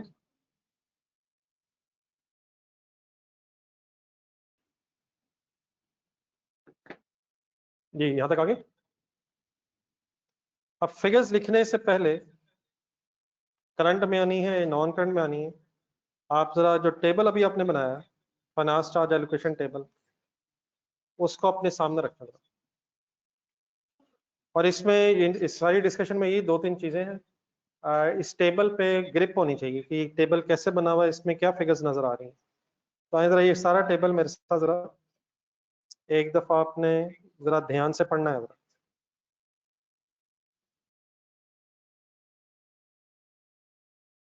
रेडी है सारे? स्टार्टिंग लाइबिलिटी थी हमारी 7710, 10 पहले ही दिन 1 जनवरी 2000 पे इनिशियली 2000 पे कर लेने के बाद हमारी रिमेनिंग लाइबिलिटी रहेगी 5710। फिर उसी पहले साल के एंड पे ही 31 दिसंबर 2000 पे हमने फर्स्ट रेंटल भी एंड ऑफ द ईयर पे कर दिया।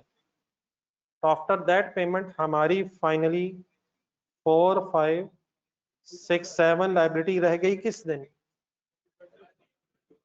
तो अब स्टेटमेंट ऑफ फाइनेंशियल पोजीशन बनाने हैं जिसमें क्लोजिंग बैलेंसेस आने हैं। सही क्या बना? तो what is the closing balance of liability? क्या लाइबिलिटी उस अमाउंट को कहते हैं जो पे कर दी है, करनी थी या फ्यूचर में करनी है? करनी तो 7710 पेमेंट थी, उसमें से 2000 हो गई है, तो जो पेमेंट होगी वो लाइबिलिटी अब नहीं रही। ठीक है प्लीज। उसके बाद 1143 भी पे हो गया प्रिंसिपल टर्म्स में।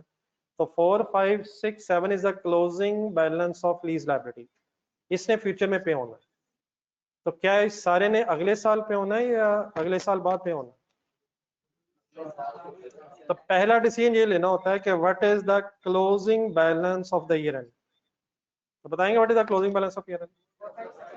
4567 में कोई कंफ्यूजन? किस दिन खड़े हैं हम? 2000 के एंड में बहस हो रही है सारी। तो इस सारे ने अगले साल नहीं पे हो जाना, और ना इस सारे ने अगले सालों में इकट्ठा पे होना है। इसका फिर एक ब्रेकअप है। नेक्स्ट 3 इंस्टॉलमेंट्स अभी रहती हैं। दोबारा एक दफा क्लियर कर लें, 4567 सिर्फ प्रिंसिपल है या विद इंटरेस्ट है? ये सिर्फ प्रिंसिपल अमाउंट्स है। तो इस 4567 मेरा बोर्ड पे देखें, इस 4567 में से मैं कह सकता हूं अगले साल 31315 जाना है।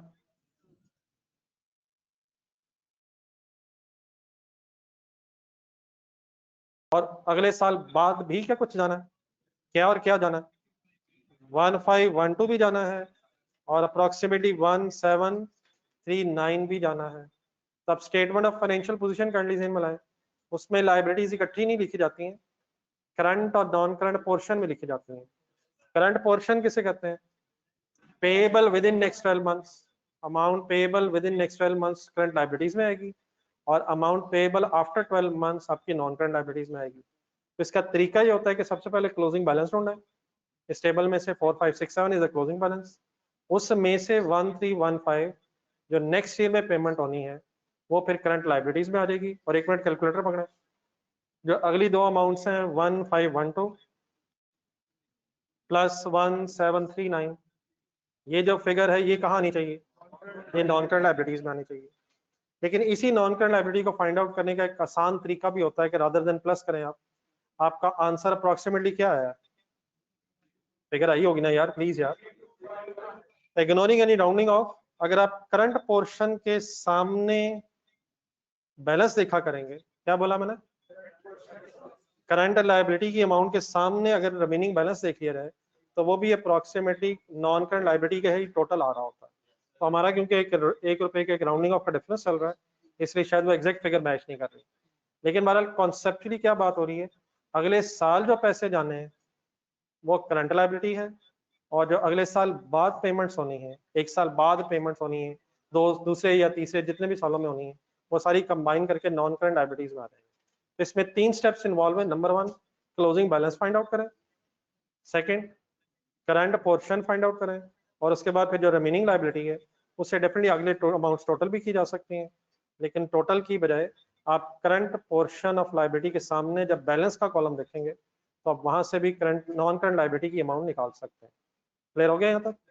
तो अगर एक प्रेजेंट करवा दें, दूसरा फिर आप करें, क्या ख्याल है? आए जरा जहाँ एक्सट्रैक्ट्स बना रहे हैं, अब आप अपना टेबल देखिएगा जरा।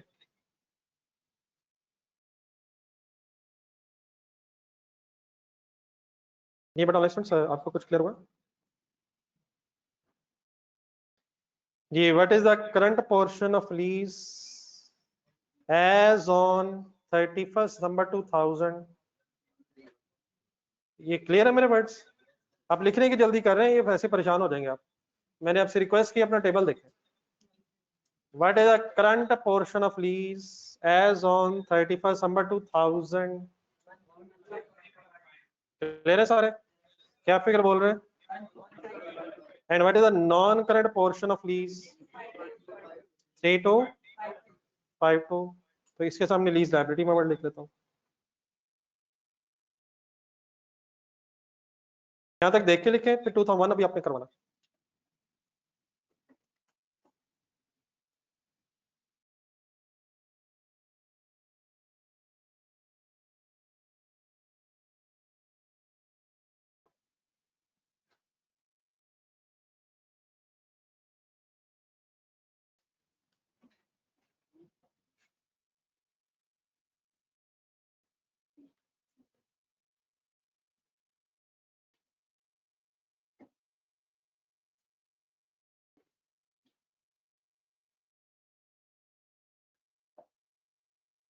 जी ऑनलाइन स्टूडेंट्स, आपको ब्रेकअप समझ आ गया?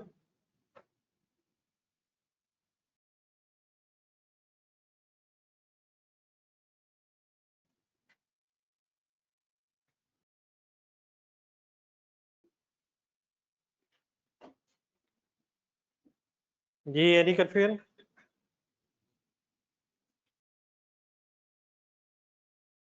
चलिए 2001 भी करवाएं जरा, दोबारा टेबल देखें। टेबल टेबल टेबल, जल्दबाजी नहीं करें। 31 दिसंबर 2001 का क्लोजिंग बताएं। अच्छा, इसमें अगर आप लॉजिकली चलेंगे तो इंशाल्लाह कोई इशू नहीं है, जल्दबाजी भी ना करें। जी मैंने क्या पूछा, जरा रिपीट करें। 31 दिसंबर 2001 का क्लोजिंग क्या होगा? 3252 समझ आता है? एक और इंस्टॉलमेंट पे हो जाने के बाद हमारी लायबिलिटी फिर 3252 रह जाएगी। उस में से अगले साल कितना देना है, और जो रिमेनिंग है लिखे अपने हाथ से। सबसे इंपॉर्टेंट इसमें डिसीजन क्लोजिंग बैलेंस वाला ही है। 3252 क्लोजिंग अगर आप ढूंढेंगे तो उससे अगली amount of principal current liabilities में आ गई है, और बाकी पे non current approximately current is 1512 and remaining 1740 लिखना है, 39 लिखें या 40 लिखें, इस पे ना करनी बहस कीजिए, 39 ही लिखें।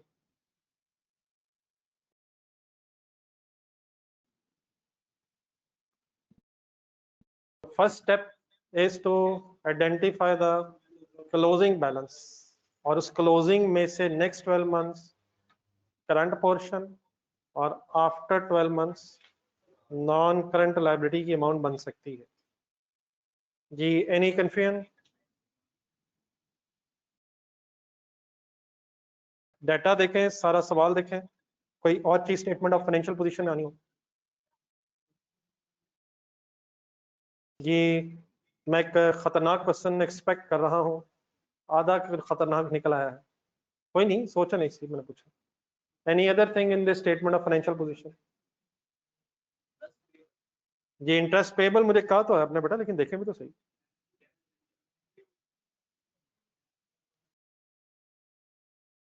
एक मिनट देखें, तसल्ली से देखें, अच्छी बात कर रहे हैं आप। इंटरेस्ट पेबल बताएं, कितना इंटरेस्ट पेबल?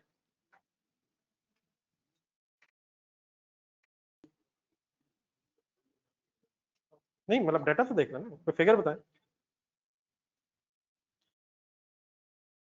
क्या कोई इंटरेस्ट ऐसा है जो ईयर एंड्स पे पेबल रह गया हो? क्या जिस साल का इंटरेस्ट था वो उसी साल पे हो रहा है?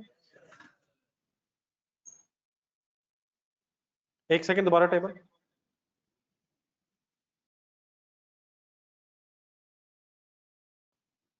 $857 ढूंढे मेरा सर, टेबल प्लीज। किस साल का इंटरेस्ट है ये?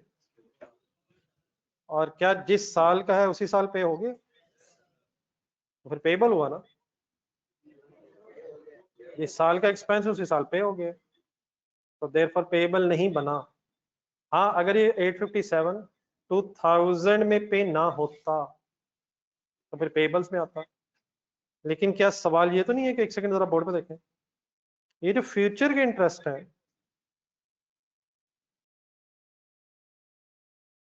ये भी तो 31 दिसंबर 2000 पे पेबल है। पहले इंटरेस्ट एक्सपेंस बनेगा, फिर पे नहीं अगर हुआ तो पेबल होगा। ये वैसे ही किन सालों के एक्सपेंस है? 2001, 2, 3 का एक्सपेंस है। तो इस वक्त जो हमारा क्वेश्चन में एग्रीमेंट है वो इस तरह से ड्राफ्ट हुआ है कि ईयर एंड पे ही जिस साल का इंटरेस्ट है वो पे हो रहा है, लेकिन अगर instalments for example next year में पे होनी होती, 31 दिसंबर की बजाय 1 जनवरी में इंस्टॉलमेंट पे होनी होती, तो इवन देन अक्रूवल बेसिस पे जिस साल का इंटरेस्ट है उसी साल आना है, और इंटरेस्ट पहले एक्सपेंस बनेगा फिर पे ना होने की वजह से पेएबल होगा। अगले सालों के जो इंटरेस्ट है ये तो अभी हमारा एक्सपेंस ही नहीं है, तो एक्सपेंस होता है फिर पे ना हो तो फिर लाइबिलिटी बनता है। ये मेरे वर्ड समझ आ रहे हैं प्लीज? फिर दूसरे साल में आ जाए, जरा क्लियर कर लें बात। रहा दूसरे साल का इंटरेस्ट बताएं सर, प्लीज सर। 865, और ये भी क्या उसी साल पे हो गया, ये भी उस इंस्टॉलमेंट के साथ पे हो गया, लेकिन आगे तो फिर रह गया 488 एंड 261, ये भी एक्सपेंस ही नहीं बना। ये जिन सालों के एक्सपेंसेस हैं उन्हीं सालों के एंड में पे हो रहे हैं, देयरफॉर एक्सपेंस तो डेबिट हो रहा है। अब अपनी एंट्रीज देखें जरा, आप एक्सपेंस डेबिट कर रहे हैं, पेएबल क्रेडिट क्यों नहीं कर रहे इंटरेस्ट? क्योंकि जैसे एक्सपेंस ड्यू हो रहा है ईयर एंड पे साथ ही पे हो रहा है। Okay okay sir, why there is no interest payable? Try, क्योंकि जिस साल का इंटरेस्ट है वो उसी साल में ही पे हो गया है। लेकिन एक एक्सट्रैक्ट अभी सी पॉइंट देखें, एक और एक्सट्रैक्ट अभी और बनाने हैं, स्टेटमेंट ऑफ कम्प्रिहेंसिव इनकम के एक्सट्रैक्ट अभी रहते हैं, बन गए।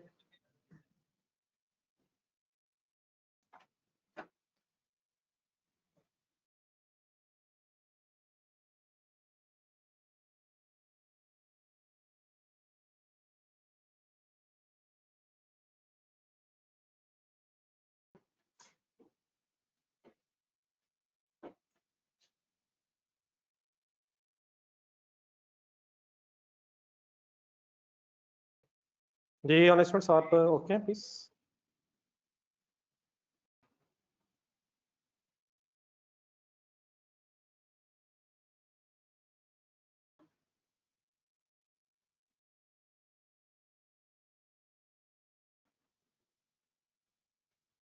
ये प्रॉफिट एंड लॉस स्टेटमेंट जरा फर्स्ट ईयर सेकंड ईयर की एंट्रीज देखें, कोई फिगर आनी चाहिए। सिर्फ डेप्रिसिएशन, यार एक्सपेंस तो पे हो गए, तो पे होने से एक्सपेंस खत्म नहीं हुआ, पे होने से पेएबल खत्म हुआ। तो एक्सपेंस प्रॉफिट एंड लॉस में आएगा, लेकिन पेएबल ना होने की वजह से, पेड हो जाने की वजह से पेएबल लाइबिलिटीज में नहीं आ रहा। आई होप की बात अब समझ आ गई। डेप्रिसिएशन आनी है, क्यूमुलेटेड आनी है। तो what is the depreciation for the year? 1542, 1542। Expense of first year is 857, 685। अच्छा एक्सपेंस है इसलिए जरा ब्रैकेट लगा लें प्रॉफिट एंड लॉस के एंगल से। बाकी को सेल, कॉस्ट ऑफ सेल की इंफॉर्मेशन नहीं है, जो रेलिवेंट फिगर्स हैं बल्कि प्रोवर्ड्स भी लिखें, एक्सट्रैक्ट्स।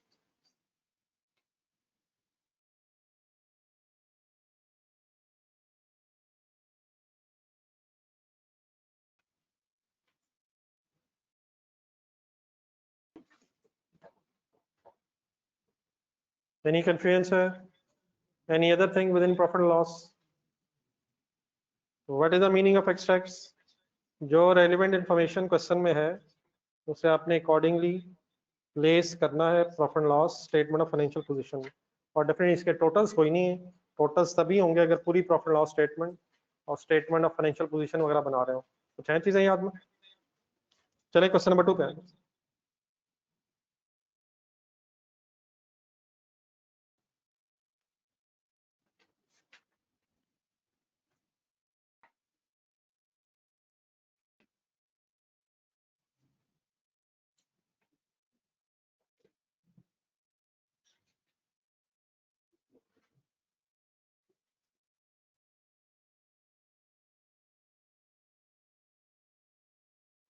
ये करें स्टार्ट, या लेट्स स्टार्टिंग।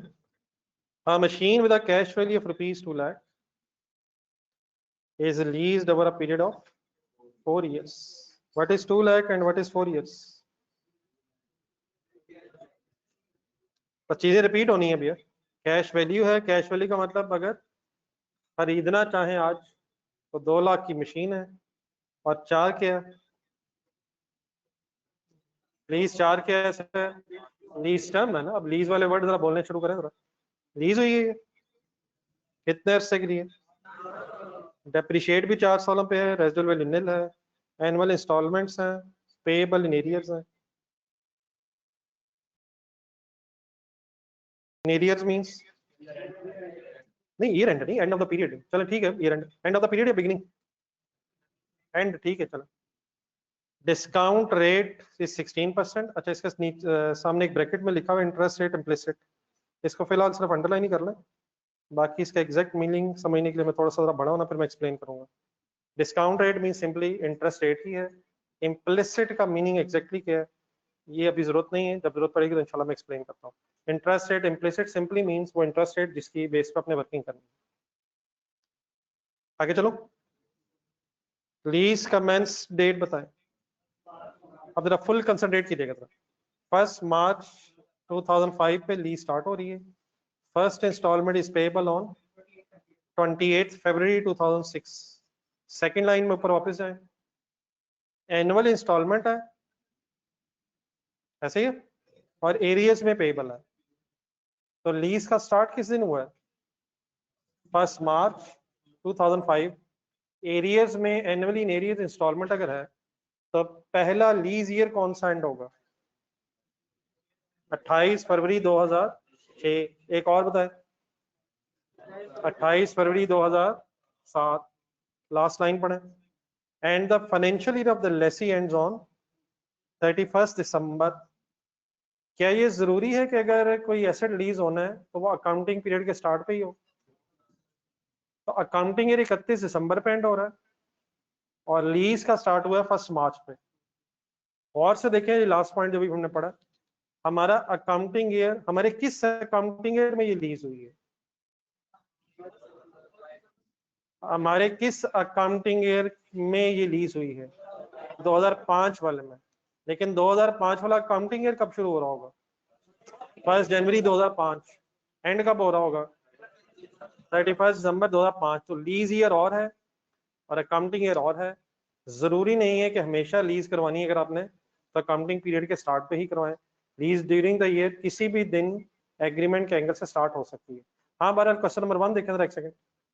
क्वेश्चन नंबर 1 में हमारा अकाउंटिंग ईयर और लीज का स्टार्टिंग पॉइंट सेम हो गया था, लेकिन ये जरूरी नहीं है।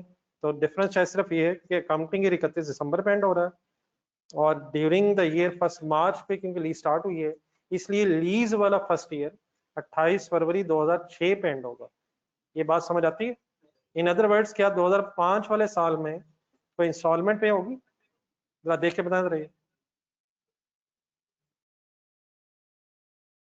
2005 वाले अकाउंटिंग ईयर में कोई इंस्टॉलमेंट की पेमेंट है, लेकिन क्या 2005 वाले अकाउंटिंग ईयर में एसेट यूज होगा?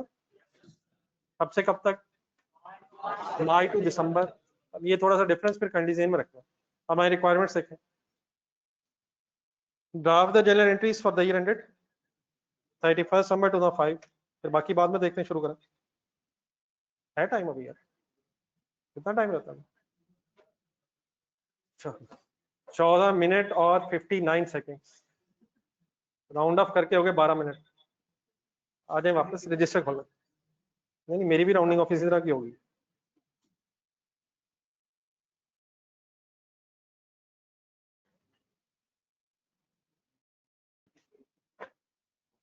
गेम ऑन करें सर, गेम बहुत खतरनाक हुई हुई है।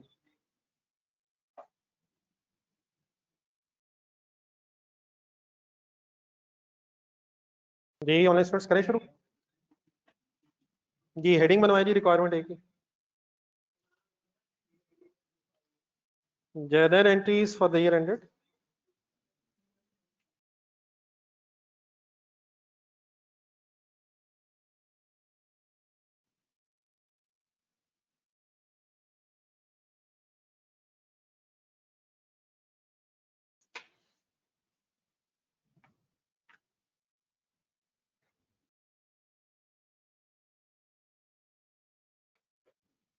जी एंट्रीज अगर एग्जामिनर मांगे तो काइंडली फॉर्मेट जरूर बना लें।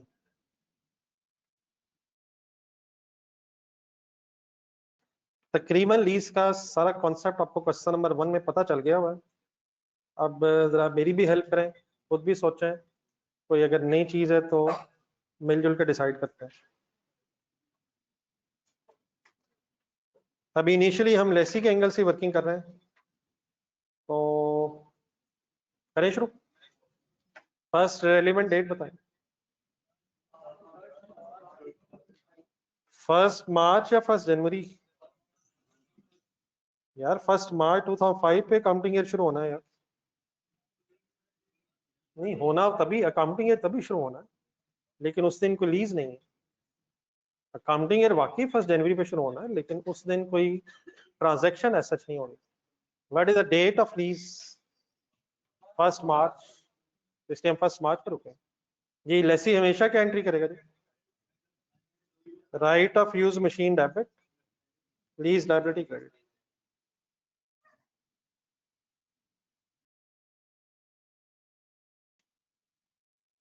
लीज के केस में what is the first double entry of lessee? Right of use asset debit, lease liability credit, और किस अमाउंट से? Present value of lease payments.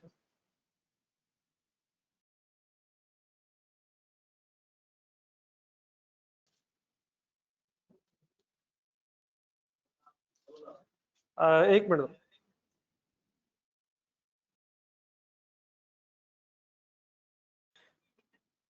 वो ठीक है, आपने कैश वैल्यू देखी, लेकिन प्रेजेंट वैल्यू लीज पेमेंट की भी वर्किंग कर लेनी चाहिए। देयर मे बी पॉसिबिलिटी, नहीं कुछ आगे से आवाज आई है, मैंने ऐसे किया। There may be a possibility के फिगर सेम आए या ना आए। तो present value of lease payment की वर्किंग कभी आपने पहले की है? ये क्वेश्चन नंबर 1 देखें जरा। पहले lease liability lease payments calculate की थी हमने रिक्वायरमेंट ए में, देखें प्लीज यार। पहले लीज पेमेंट्स इकट्ठी की आपने, और फिर उसको सोच के accordingly present value of lease payment में फॉर्मूला लगा के कन्वर्ट किया। तो वर्किंग जरा करें मेरे साथ।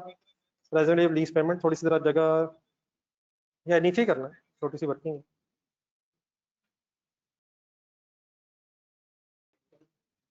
नहीं सेम बेटा अभी आ जाएगी, लेकिन इसको अभी रट्टा लगाने की जरूरत नहीं है। Present value of lease payments calculate करनी है, तो जस्ट कोई नहीं, एक वर्किंग करते हैं।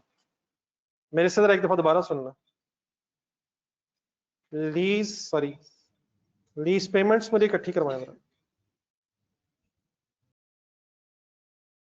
हाँ भैया रुक जाए प्लीज एक मिनट। लीज पेमेंट्स का मीनिंग बताएं।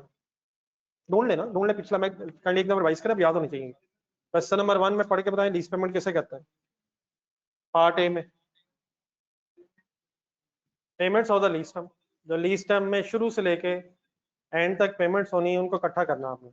तो ढूंढे जरा क्वेश्चन नंबर 2 में जरा। कोई डाउन पेमेंट है? अब इसके इसमें नहीं है, कोई ऐसा इंफॉर्मेशन नहीं है, सिर्फ इंस्टॉलमेंट्स ही हैं। 4 इंस्टॉलमेंट्स हैं। एक इंस्टॉलमेंट की अमाउंट बताएं। 475, और कितनी टोटल है? इंटू 4। ना कोई डाउन पेमेंट के तौर पे है, ना कोई रेंटर्स के अलावा कुछ अमाउंट है, सिंपली इकट्ठा करें, मल्टीप्लाई बाय 4। 285। क्या लीज पेमेंट्स के अंदर इंटरेस्ट होता है? नहीं सर जी, फाइनल करें बहस। लीज पेमेंट्स के अंदर इंटरेस्ट होता है? आ जाए यहाँ तक, फिर प्रेजेंट वाली वर्किंग भाई। सीरियस लें प्लीज, सीरियस चीजें। ठीक है, होपफुली अल्लाह करे आपको आइडिया हो गया हो क्या बात हो रही है, लेकिन काइंडली जरा एक दफा दोबारा मेरी बहस जब मैं करूँ गौर से सुना करें।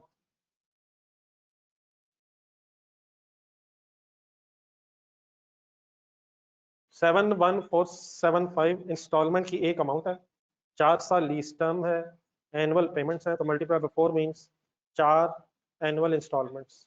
इट मींस टोटल अमाउंट जो लेसी ने पे करनी होगी दैट इज 285,900। सॉल्व हो गया।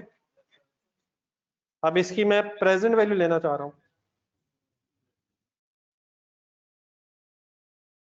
और 285,900 की प्रेजेंट वैल्यू इकट्ठी ले लेता हूँ। इस तरह की बात जरा सही फाइनल करा जरा, क्यों नो सर?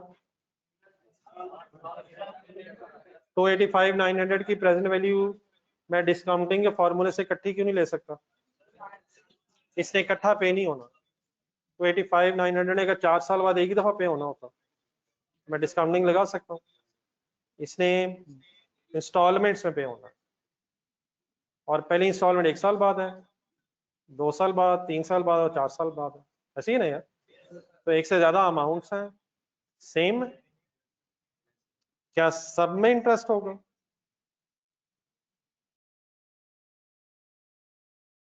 क्या सब में इंटरेस्ट होगा सर?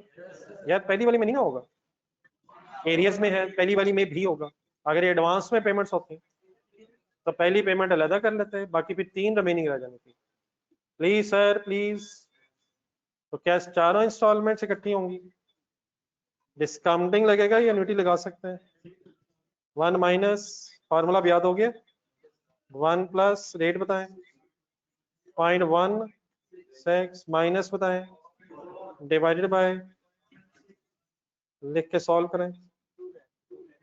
ठीक है, फिलहाल फिगर्स बल्कि 2 लाख आ भी रहा है नहीं, मेरा तो ख्याल 1,999,9.96 आ रहा है। तो पहले यहाँ आ जाए, फिर उसका भी सोचते हैं कि उसको कैसे लिखें। मतलब 0.04 राउंड ऑफ करना पड़ रहा है।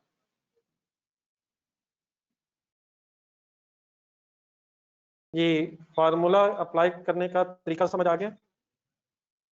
जी ऑनलाइन स्टूडेंट्स आप भी फिगर बता दें।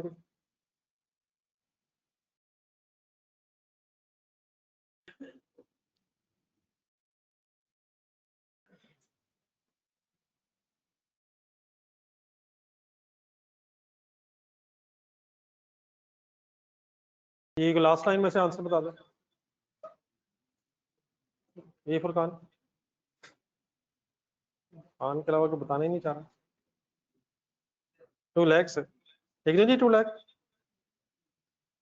कर दे राउंड ऑफ। 285,900 क्या था? इस पेमेंट्स में क्या होता है जब प्रेजेंट वैल्यू लेने से निकल जाता है? 2 लाख और 285,900 में जो डिफरेंस है, that is interest of 4 next years. Any confusion? Any confusion? एक एंट्री कंप्लीट कर लें कम से कम। बताएं ये फर्स्ट एंट्री किस अमाउंट से अब करूं? Present value of lease payment means 2 lakh. Okay please.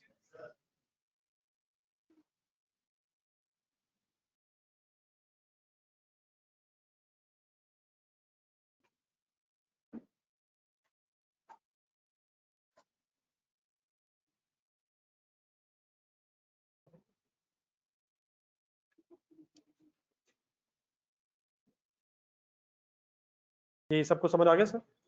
चले अब जरा टाइम खत्म हो रहा है, तो कुछ पॉइंट्स मेरे जरा डिस्कस करने वाले हैं, शायद इंडिविजुअली भी आप नहीं कर सकते, बाकी इंशाल्लाह फिर कल यहाँ से करते हैं।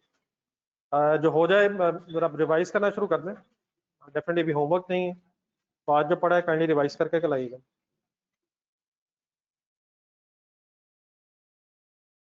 टाइम पे आए, क्लास में भी टाइम पे आया करेंगे।